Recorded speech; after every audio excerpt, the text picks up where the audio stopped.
اس میں معمولی سادہ دکھائی دینے والی بات ہے. یہ دوسرا عقیدہ جو حقیقت میں جماعت احمدیہ کا عقیدہ ہے، یہ زیادہ معقول، زیادہ مناسب، زیادہ شایان شان ہے. اس صورت میں محمد رسول اللہ صلی اللہ علیہ وآلہ وسلم نبی گر بن جاتے ہیں. وہ بادشاہ نہیں رہتے، وہ شہنشاہ ہو جاتے ہیں، یعنی نبیوں کے بادشاہ. اب دیکھنے کی بات یہ ہے کہ جو نبی حضور اکرم صلی اللہ علیہ وآلہ وسلم سے پہلے گزر گئے تھے وہ تو ویسے ہی فوت ہو چکے تھے. کیسے کہا گیا کہ ان کو رسول اللہ صلی اللہ علیہ وسلم نے ختم کر دیا؟ یہ بحث ہے جس کے بعد یہ بات مکمل ہوگی. اب سمجھ رہے ہیں نا بات جو میں بیان کر رہا ہوں وہ یہ ہے کہ خاتم کا معنی اگر زمانے میں آخری کیا جائے تو اس کا رد تو میں کر چکا ہوں کہ رسول اکرم صلی اللہ علیہ وسلم کے بعد ایک ایسا نبی وہ کہتے ہیں زندہ رہا جو بعد میں آئے گا اور زمانے کے لحاظ سے وہ آخری بن جائے گا. لیکن ایک اور پہلو سے اب میں گفتگو کر رہا ہوں کہ حضرت رسول اکرم صلی اللہ علیہ وآلہ وسلم نے نبیوں کو کیسے ختم کیا.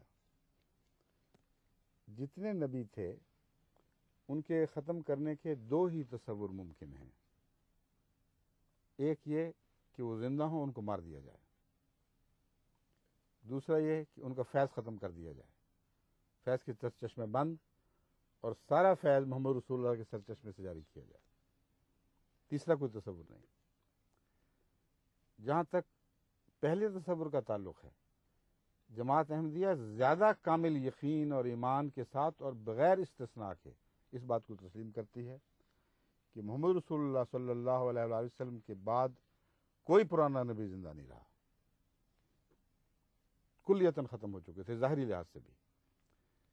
یہ جو ختم پر زور دینے والے ہیں یہ امت محمدیہ کے سادہ لوگوں کو دھوکہ دیتے ہیں، کیونکہ عقیدہ یہ رکھتے ہیں کہ باقی تو اپنی موت خود ہی گزر چکے تھے. ٹیسٹ کیس ایک تھا، وہ عیسیٰ علیہ السلام، وہ زندہ تھے، ان کو یہ نہیں مار سکے. کیسے ختم کر دیا؟ جو خود ہی ختم ہو گئے تھے وہ تو ختم ہو گئے. جس نے آپ کے ساتھ زمانہ پایا، ہم اثر بن گیا. محمد رسول اللہ زمین پر نبوت فرما رہے تھے، وہ آسمان پر زندہ بیٹھا ہوا تھا اور ہم اثر تھا، اور اس کے باوجود آن حضور صلی اللہ علیہ وآلہ وسلم اس نبی کے دیکھتے دیکھتے وفات پا گئے اور یہ زندہ رہا. تو کس نے کس کو ختم کیا؟ اگر ظاہری معنی لینے ہیں تو پھر ختم کا مضمون الٹ جائے گا، نعوذ باللہ من ذالک. احمدی اس کا تصور بھی نہیں کر سکتے. فیوز کی بات چلے تو اس پر آ جائیے. سب نبیوں کے فیض کے چشمے حضرت محمد رسول اللہ نے ختم فرما دیے. یہ ہمارا عقیدہ ہے. بالاتفاق تمام احمدی اس پر ایمان رکھتے ہیں. ایک عیسیٰ علیہ السلام تھے، ان کا امکان تھا، تو ہم یہ کہتے ہیں کہ آیت خاتم کے بعد کسی نبی کا فیض جاری نہیں رہا. ایک ہی ہے، یعنی محمد مصطفیٰ صلی اللہ علیہ وسلم، جن کا فیض جاری رہا. اور مطلب یہ ہے کہ دوسروں کو ختم کیا، خود تو ختم نہیں ہو گیا. ان کے زمانے پر مہر لگائی، اپنے زمانے پر تو مہر نہیں لگا دی. اپنا زمانہ، اپنا فیض ہمیشہ جاری رہا. اور اس آیت، اس مضمون کی تائید میں ہم سورہ نساء کی آیت من یطع اللہ والرسول پیش کرتے ہیں کہ سب کے فیض ختم، محمد رسول اللہ کا فیض جاری. اب جو بھی اللہ کی اطاعت فرمائے کرے گا اور محمد رسول اللہ کی اطاعت کرے گا فاولئک مع الذین انعم اللہ علیہم، اب یہی لوگ ہیں اور ان کے سوا کوئی نہیں جو انعام یافتہ کہلائیں گے. کون ہوں گے؟ من النبیین، نبیوں میں سے ہوں گے، والصدیقین، صدیقوں میں سے ہوں گے، شہداء میں سے ہوں گے، صالحین میں سے ہوں گے. چار ہی تو انعام کے مراتب ہیں. چاروں خمخانہ محمد صلی اللہ علیہ وسلم سے وابستہ کر دیے گئے، آپ ہی کے فیصلے جاری ہوئے.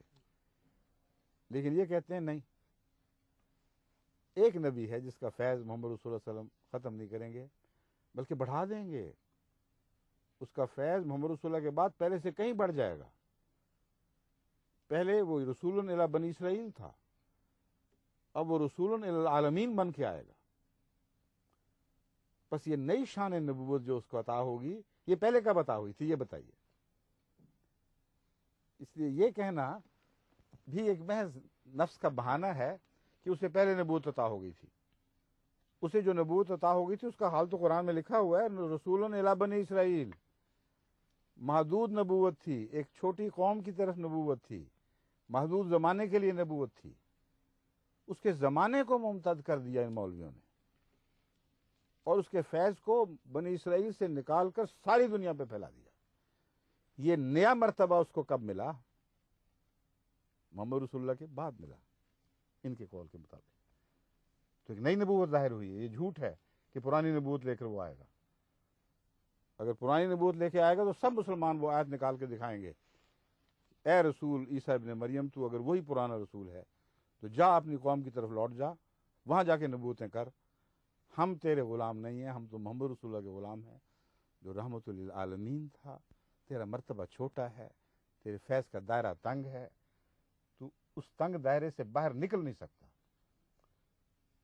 محمد رسول اللہ ہی کا غلام ہے جو اس عالمی نبوت سے فیض یافتہ ہو, جسے یہ مرتبہ حاصل ہو سکتا ہے کہ سب دنیا میں محمد رسول اللہ کی رحمت کے انعام بانٹتا رہے. بس یہ ہے اصل مضمون جو عیسیٰ علیہ الصلوۃ والسلام کے حوالے سے بیان ہونا چاہیے. باقی یہ منطقی ٹوٹکوں سے بات نہیں بنے گی, پوری بات سمجھانے کی ضرورت ہے. کیا مرتبہ ہے, کیوں ہم حضرت عیسیٰ علیہ الصلوۃ والسلام کو امت محمدیہ میں خود آنا تسلیم نہیں کر سکتے. اور آخری بات اس سلسلے میں جو قطعی اور دو ٹوک ہے وہ وہی آیت ہے جو میں بارہا پہلے بیان کر چکا ہوں. قد محمد رسول اللہ ما محمد الا رسول قد خلت من قبل رسول. محمد ایک رسول ہی تو تھے. جتنا چاہو بلند مرتبہ سمجھو اور حق ہے کہ زیادہ سمجھو. جہاں توحید منفرد ہو جاتی ہے, جہاں آگے بڑھنے کا انسان کا مقام نہیں, جہاں سدرۃ المنتہا ہے, وہ نشان ہے جو مخلوق کو خالق سے الگ کرتا ہے, وہاں تک رسائی پا گئے مگر بحیثیت رسول, اس سے آگے نہیں.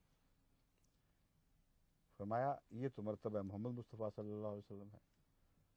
قد خلت من قبل رسول, ان سے پہلے سارے رسول گزر گئے, ایک بھی باقی نہیں رہا. اب اس عیسیٰ کو ہم دوبارہ کیسے مان لیں آنے کا